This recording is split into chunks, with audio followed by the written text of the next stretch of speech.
Hola, hablemos del Tao. Hoy hablaremos sobre el capítulo 7, sobre el ego. Como este es un poema, no quiero estarlo interrumpiendo a cada verso, así que primero leamos el capítulo entero y luego lo comentamos, ¿va? Y dice: El cielo es eterno, y la tierra dura para siempre, pues no viven para sí mismos, por ello son eternos. Así el maestro se queda atrás, y por eso es el primero. Es desapegado, y por ello es uno con el todo. No vive para sí mismo, y por ello es pleno. Aquí la pregunta es, ¿cuál es el propósito de la vida? ¿Cuál es el punto de estar vivos? ¿Para qué te levantas cada mañana? Te sugiero no mirar a la historia ni a la naturaleza en busca de una respuesta porque no la tienen. El mundo no tiene propósitos naturales por la misma razón por la cual no se puede automatizar la corrección de un código. ¿No está raro? En programación, cuando escribes un código y el código falla, no puedes automatizar la búsqueda y corrección de errores. Es una función muy básica, pero no la podemos automatizar porque la distinción entre correcto e incorrecto es una característica de la percepción humana. El código corre con las instrucciones que le fueron asignadas. Si el resultado se adapta a nuestras expectativas, calificamos al código como correcto, y si el resultado no es lo que esperábamos, entonces es incorrecto. Nosotros le asignamos el significado al resultado de esa computación. El propósito, el sentido y el significado son fenómenos humanos. La vida no tiene sentido, pero eso no significa que debamos vivirla sin uno. Tenemos a nuestro alcance todas las herramientas para construirnos un sentido, pero ¿hacia dónde vamos a orientarlo? De este lado del mundo, en Occidente, siglos de colonialismo nos han heredado una educación en la que se nos enseña desde pequeños, fíjate qué perverso, se nos enseña a vivir y hasta a morir por los mecanismos de nuestro propio control y castigo. Se nos enseña una historia trazada por generales y soldados alrededor de quién era mejor matando y, como predice Nietzsche en la genealogía de la moral, acabamos confundiendo crueldad con fuerza y poder con justicia. Le ponemos estatuas a los generales, celebramos sus victorias y las artes más bellas, como la música y la poesía, se postran alrededor del arte más perverso, la guerra. Naturalizamos un montón de acuerdos entre humanos porque nuestra nación-estado nos enseña que no existe nada más fundamental que ella. Lao Tse nos propone mirar más allá, a nuestro pasado remoto y a nuestras raíces naturales, al cielo y a la tierra que desde su perspectiva son eternos. El cielo no es eterno, nuestro universo tiene 13.500 millones de años y la tierra menos, esta roca viva le ha dado apenas 4.500 millones de vueltas al sol, siempre al mismo sol. En ese tiempo la entropía hizo lo suyo con los elementos que tenía a la mano y creció la complejidad de sus formas, para disipar energía de formas cada vez más eficientes. En ese proceso de reunificar a los opuestos, nació Gaia, el eterno punto medio, la criticalidad de un sistema autorregulador que se opone a la entropía acelerándola. La idea de la Tierra como ente vivo es una intuición que nos ha acompañado a través de las eras y en prácticamente todas las culturas del globo, desde Gea, Gaia, Terra, Telos, Bumadevi, Pachamama, Tonantzin, Houtu, Graha. Para nuestra especie con sentidos adaptados para cazar y consumir materia viva, el origen de esta vida fue una de las primeras cosas que identificamos. Por un lado está el Sol, que nos provee de baja entropía, aunque no lo decíamos así, y luego está la Tierra, que hace germinar la vida y consume lo muerto. Es hasta estos tiempos materialistas y naturalistas que, como no encontramos evidencia clara de que la Tierra está viva, pues no le concedemos la cualidad de viva. Pero la ausencia de prueba no es la prueba de ausencia. Y aunque es reciente, la evidencia para el caso de una Tierra viva es sólida. A principios de los años 70, James Lovelock trabajaba para la NASA, buscando evidencia de vida en otros planetas. Hasta el día de hoy puedes ver en los periódicos que su método se sigue usando. Cada vez que dicen que en Venus encontraron fosfatos que podrían indicar la presencia de vida, esa es evidencia de su trabajo. Lo que hacía James Lovelock para buscar algo tan pequeño a distancias tan grandes era identificar evidencia de esta vida por medio de desequilibrios químicos. La atmósfera, como todo sistema físico, tiende hacia la entropía, hacia una homogeneización de sus elementos, hacia el equilibrio. Si en su atmósfera hay un desequilibrio constante de elementos, es porque algo o alguien lo está manteniendo de esa manera. Pero luego James Lovelock decidió aplicar esta misma metodología para observar el planeta Tierra y se encontró con que la relación entre la vida y su atmósfera es mucho más compleja de lo que creíamos. Porque por un lado no habría atmósfera sin vida, y por el otro no habría vida sin la atmósfera. Los desequilibrios químicos en la atmósfera terrestre son enormes. La composición y temperatura de nuestro aire son fórmulas bien específicas y a través de los siglos, a través de extinciones masivas incluso, las condiciones permanecen constantes.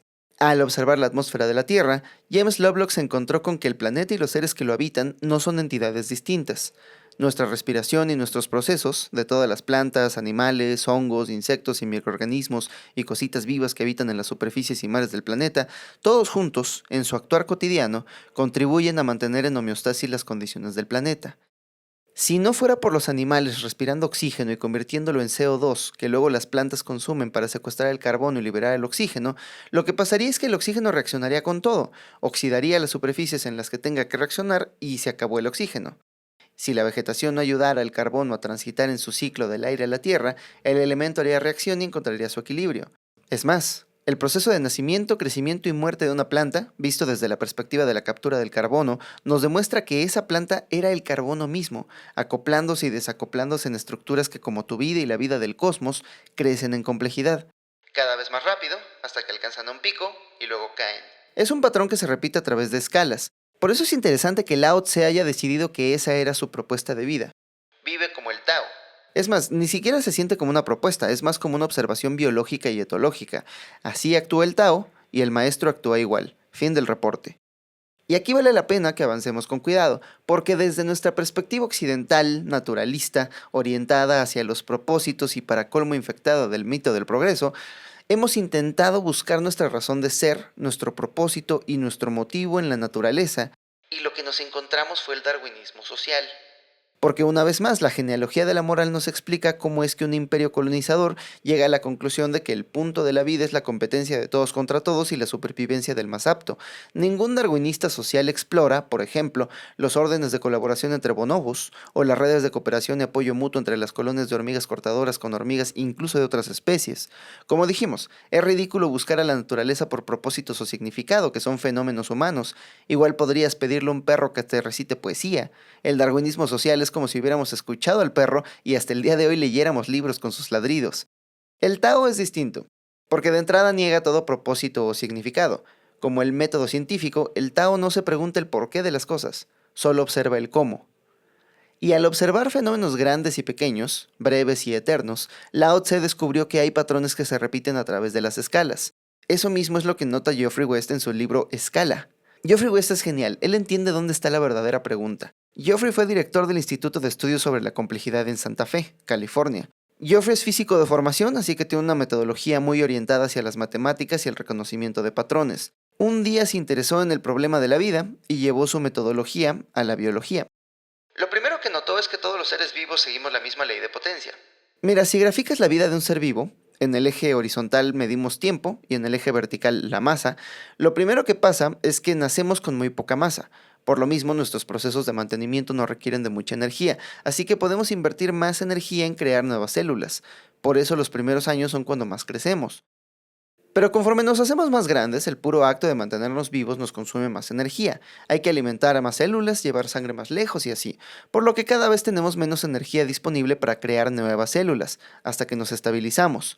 Ahí es cuando decimos que un animal o persona ha alcanzado la edad adulta.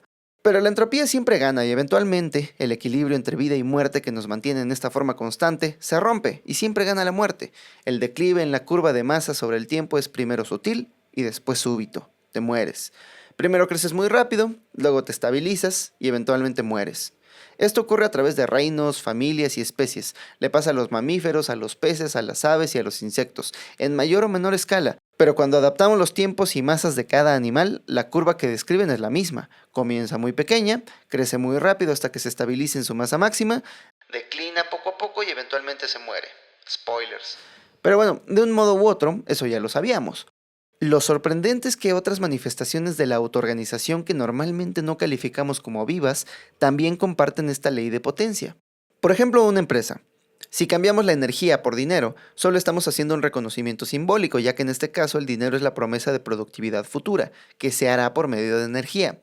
Una empresa es también una autoorganización de autoorganizaciones que comienza muy pequeña, si acaso con 2 o 3 personas en un garage, así que consume pocos recursos. Todo lo que genere puede reinvertirse en el negocio y seguir creciendo. Pero conforme crece y se va complejizando, la empresa requiere de más recursos, solo para mantenerse operativa. De entrada, los sueldos de la gente que va ingresando, pero también requerirá de un administrador, de contadores, de consultores. Conforme más compleja se vuelve la operación, menos recursos quedan para seguir creciendo hasta que el sistema se estabiliza. Pero como siempre, la entropía gana, así que ese equilibrio decae y eventualmente la empresa muere.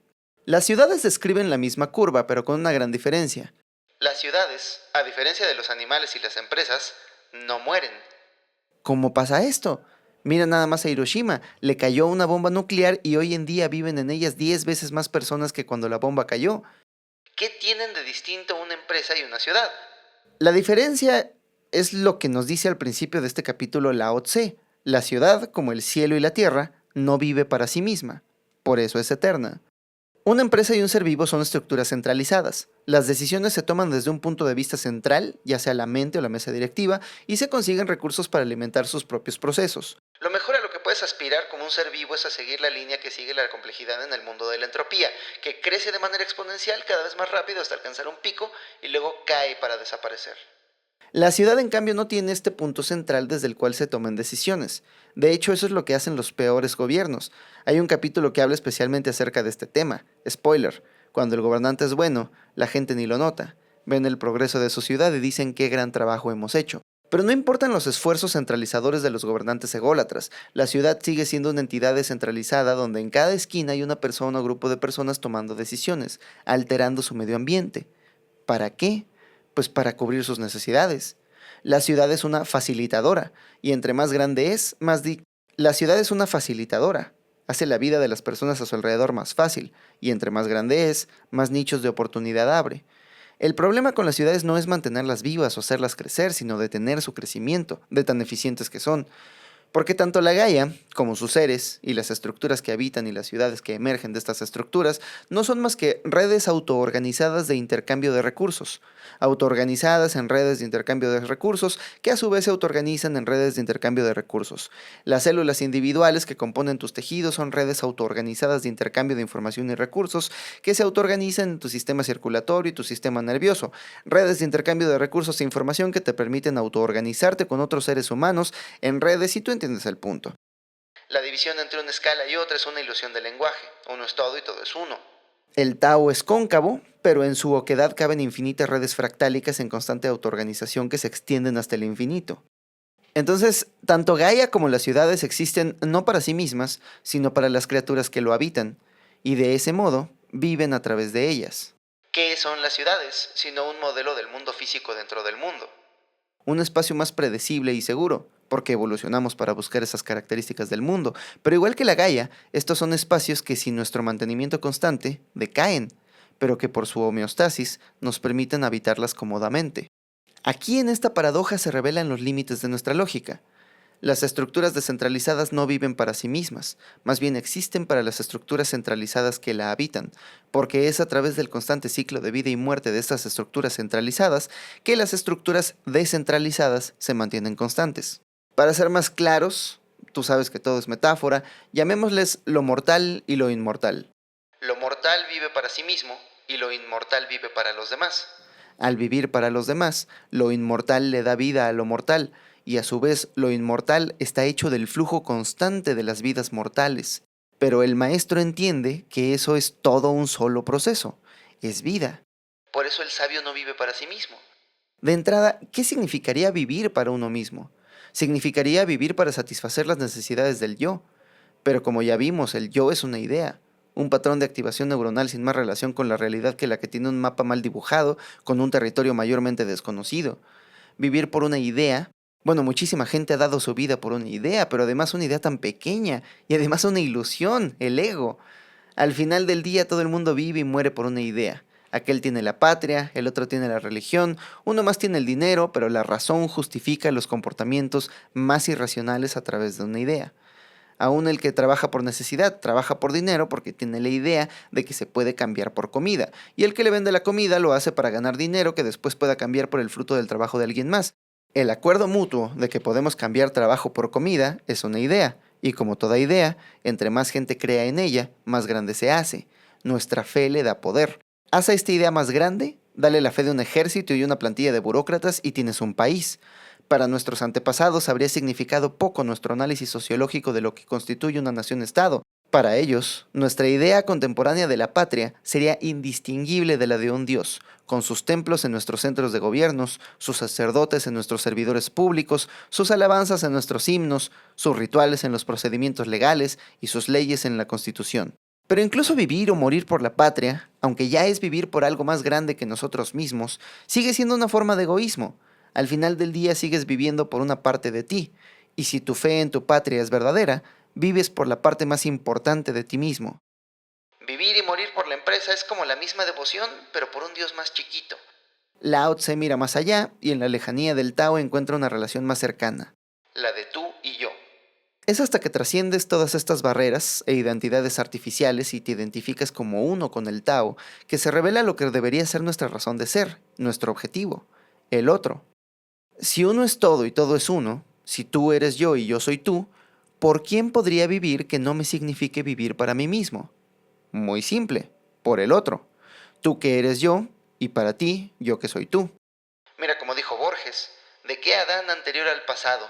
¿De qué divinidad indescifrable somos los hombres un espejo roto?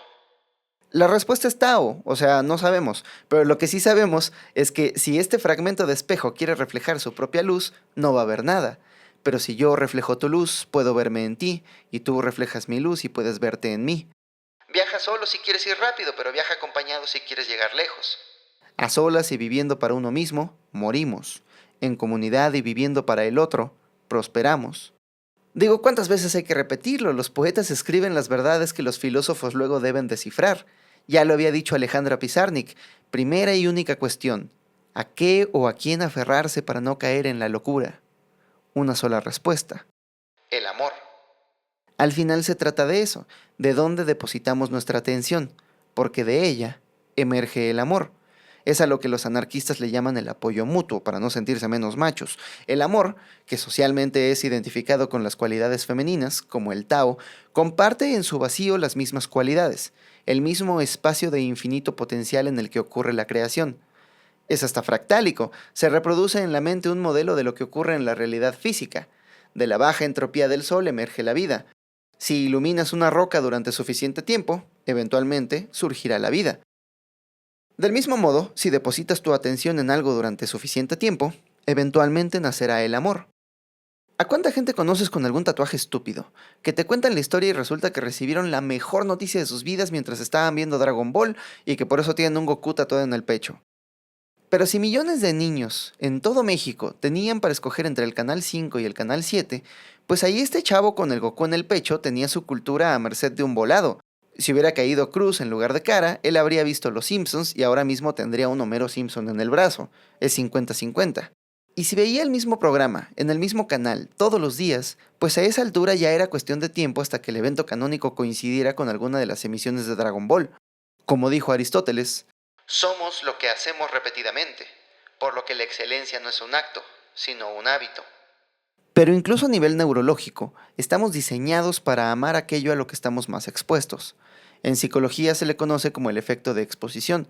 Entre más somos expuestos a un estímulo, puede ser visual, olfativo, auditivo, entre más estamos en contacto con el estímulo, más nos gusta. Piensa, por ejemplo, cuando las grandes disqueras coordinan recursos alrededor del planeta para hacerte escuchar la misma canción una y otra vez. Lo hicieron con Bad Bunny y ahora con Peso Pluma, pero siempre es el mismo modus operandi. Ayer no los topabas y hoy suenan en todos lados. Los ponen en la radio, suenan en las fiestas, salen en comerciales, todo el mundo les hace TikToks y al principio es un estímulo desconocido. Nuestras mentes diseñadas para hacer predicciones bayesianas del mundo lo rechazan, porque no lo conocen. Pero en el camión tú no escoges qué música escucha y el chofer a esta altura ya la verdad es que ni le importa cambiar la estación y entre más te expones al estímulo, entre más escuchas la canción, más la conoces, más la recuerdas. Tu mente invierte menos recursos en procesarla y tu cerebro no evolucionó para hacer crítica musical, sino para predecir el futuro, y entre más fácil le sea predecir esa canción, más le gusta. ¿Tienes un gusto culposo? ¿Cómo lo tendrías sin la memoria? Es algo que a ti no te gusta desde tu ego, pero a tu mente bayesiana le encanta desde tu cuerpo. Con el tiempo te la sabes, la cantas y si la cantas, se vuelve parte hasta de tu memoria muscular. Pasas por la misma casa rosa de camino al trabajo. Todos los días la notas hasta que un día te mudas y en tu nostalgia recuerdas con cariño esa casa rosa porque sabías que ahí iba a estar. Era una de las predicciones correctas que hacías sin esfuerzo todos los días. Un detalle predecible de una vida predecible. Tu mente bayesiana añora el tiempo que podía predecir ese futuro correctamente. Y si nos vemos aún más allá y recordamos que en la ausencia del realismo o el localismo, el espacio-tiempo es un modelo del mundo al que le damos contenido y significado en función de aquello a lo que le prestamos atención, el amor como amor mismo no solo es una fuerza vacía o una emoción o una intención hacia afuera, es una medida de la atención que le prestamos a la realidad y a sus formas específicas. Nuestra atención misma ayuda a darle forma a aquello que amamos. Como le dijo el zorro del Principito de las Rosas, son bellas, pero están vacías. No se puede morir por ustedes. Sin duda que un transeúnte común creerá que mi rosa se parece a ustedes, pero ella sola es más importante que todas ustedes, porque ella es la rosa a quien he regado, porque ella es la rosa a quien escuché quejarse, o alabarse, o aún algunas veces callarse, porque ella es mi rosa. Entonces, el llamado conjunto del Lao Tse y de Jesucristo de amar al prójimo no significa enfocarte en tu propio amor por todo el mundo y lo bueno y virtuoso que esto te hace y reprimir tus sentimientos negativos hacia los demás. Todo lo contrario, si el amor nace de la atención, el maestro es uno con el Tao cuando puede depositar su atención entera sobre toda la creación, cuando puede observar a su prójimo, conocerlo y al conocerlo, amarlo. Pero a ver, ¿no hablábamos hace rato de un saludable punto medio? ¿Cómo voy a poner toda mi atención en el Tao y ninguna sobre mí? ¿A qué hora me baño? ¿De qué voy a vivir? ¿Qué voy a comer? Ah, es que Lao Tse dice, el maestro se queda atrás, y por eso es el primero. No dice, fulano de tal es desapegado, y por ello es uno con el todo. No, no está hablando de cualquier cristiano. Aunque considerando que el lenguaje de Lao Tse no tenía pronombres y que el Tao es una filosofía en principio femenina, quizá deberíamos decir la maestra. A la maestra no le importaría si le cambiamos el género, ella sabe que el lenguaje es un mapa imperfecto de la realidad, y la maestra es virtud hecha carne. ¿Qué dijimos que era la virtud? No es un acto, es un hábito, es aquello que repetimos constantemente. La maestra entrena y practica con cada movimiento. Su rutina diaria, sus actos de automantenimiento, sus alimentos y su aseo diario son ya su segunda naturaleza. La repetición ha pasado la información de la cabeza al cuerpo, a las fuerzas irresistibles del hábito y la memoria muscular, a tal grado que mientras come sus alimentos no piensa ahora voy a comer mis alimentos, ni se obsesiona con cómo los come, sino que puede concentrarse en el momento presente. Es el mismo alimento, a la misma hora que el día anterior, pero el día de hoy es diferente porque el de ayer es una memoria, una idea, la sombra del estímulo pasado, y este alimento aquí enfrente mío es del presente, de la experiencia vivida del momento presente que es lo único que hay. A eso en biología se le llama aleostasis. Así como la homeostasis es mantener constantes las condiciones interiores del cuerpo, la alostasis es mantener constantes las condiciones exteriores del cuerpo. La maestra ha logrado esto con la mayor eficiencia energética. El Tao es, después de todo, un texto para maestras, o maestros, como prefieras. Ventajas del momento presente. Ventaja número 1. Es lo único que hay y es un fin en sí mismo y ninguna de sus características vale más que el fenómeno mismo. Y ventajas número 2. Solo aquí se encuentra el amor. El presente es el único lugar donde puedes conseguir información nueva. Todo lo demás es memoria o imaginación, o sea, regurgitación y reacomodamiento de memorias previas. Por medio de la atención, y entre más atención le pongas a algo, más amor desarrollas por ese algo, más detallado se vuelve. Alguien aquí me dirá, no, yo le pongo atención a cosas que odio, pero amor y odio. Los taoístas no creen en ese tipo de dualidades. Para ello la maestra practica, hace constante la rutina, porque el cerebro ignora lo constante, para usar ese poder de procesamiento en observar el mundo y amarlo. Y no te voy a decir que si te miras a ti mismo y pones tu atención en tu ego eres un narcisista. Tampoco es una decisión moral. Es más como una condición que emerge de nuestro estilo de vida. Finalmente son las condiciones materiales las que hacen al ser social, y no el ser el que hace sus condiciones materiales. Nuestras mentes, como nuestros cuerpos, adoptan la forma de nuestro estilo de vida, de aquello que hacemos constantemente. Si habitas una nueva rutina, o si no tienes una, tu cuerpo no sabe a qué hora ocurren las cosas, así que debe monitorearse a sí mismo con mayor regularidad. Si comes a la misma hora todos los días y hallaste una rutina y una dieta que te mantienen sin hambre durante el día, tu cuerpo ya ni siquiera lo procesa. Pero si desayunas unos días sí y otros días no, porque la noche anterior cenaste pesado, pero al día siguiente no comes nada en todo el día y en la noche para compensar te das un atascón, pues durante ese tiempo más y más de tu conciencia y tu atención estuvo alrededor de tus propios procesos, observándose a sí mismo, viviendo para sí mismo, muriendo, según este capítulo del Tao. Si te duermes temprano un día porque sales de viaje y luego en tu destino duermes tarde y rompes tu rutina habitual de sueño, todos esos días tu mente pasa más tiempo monitoreando tus niveles de cansancio, más de lo que haría en un día habitual, después de 8 horas de sueño, cuando sabe a qué hora despertó y a qué hora se va a dormir. De hecho, ese es todo el punto del jet lag, el ciclo circadiano, la diferencia entre el día percibido por nuestro cuerpo y el día dentro de la realidad. El ciclo circadiano es el reloj interno de tus células coordinadas que les dice cuándo duermes y cuándo despiertas para comenzar con la complejísima coreografía que hace tus días y tus noches. Las hormonas que segregas para dormir y para despertarte, los químicos que bañan tu cerebro y que le dicen a los órganos de tu cuerpo cuándo actuar y cuándo descansar. Este ciclo circadiano está habituado para las mismas 24 horas bajo el mismo sol y el mismo cielo. El problema es cuando un avión te lleva a otro uso horario y descubres que los seres humanos no evolucionamos para viajar. De pronto el reloj te dice que son las 4 a.m., pero tu cuerpo dice que son las 10 a.m. y mientras todo el mundo se va a dormir, tu cuerpo apenas está despertando y sigue su ciclo y le vale. Y no te deja dormir hasta que te dan las 2 de la tarde y tú no dormiste nada y en tu reloj interno ya es de noche y crasheas. En ese caso, claro que tu atención va a estar volcada en tus propios procesos. Además ocurre algo interesante cuando no duermes, y es que se altera el balance de la interocepción y la exterocepción. La interocepción es la atención que le prestas a tus propios procesos, como tu respiración y tu postura, tus impulsos sensoriales, tus emociones. Y la exterocepción es la atención que le pones a los estímulos del exterior. Normalmente la conciencia se encuentra en un delicado balance entre los dos. Como si la conciencia fuera una bolita, una canica que descansa sobre una loma no muy pronunciada, no muy alta, justo en el centro. De un lado de la loma, la bolita puede rodar hacia la interocepción y del otro lado la canica puede decantarse hacia la exterocepción. Eso es en condiciones normales. Cuando no dormimos, o cuando dormimos menos de 8 horas, esta loma poco pronunciada en la que descansa la conciencia se convierte en un techo de dos aguas, y la conciencia se vierte completamente hacia afuera o completamente hacia adentro. No hay puntos medios. No recomiendo hacer el experimento, pero si ya han pasado por la experiencia no me dejarán mentir. Es difícil no pensar en uno mismo cuando la conciencia cae del lado interoceptivo. Y esa es una situación anormal, pero todo el mundo habita situaciones anormales con tal regularidad que ya son normales. La gente que tarda tanto en quitarse la piedrita del zapato que termina por acostumbrarse a caminar chueco. Una inseguridad o un trauma mal procesado pueden llamar a nuestra atención hacia adentro, al proceso real de nosotros mismos, de sentirnos un algo vivo dentro de un cuerpo.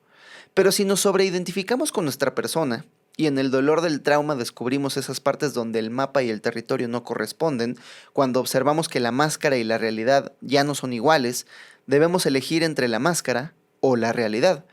Y elegir la máscara es tapar la realidad, es construirle alrededor un modelo cada vez más detallado de nosotros mismos, una narrativa cada vez más compleja, precisamente para ocultar la dolorosa realidad debajo. En psicología a esto se le llama narcisismo. Por eso la maestra se queda atrás, y por eso es la primera.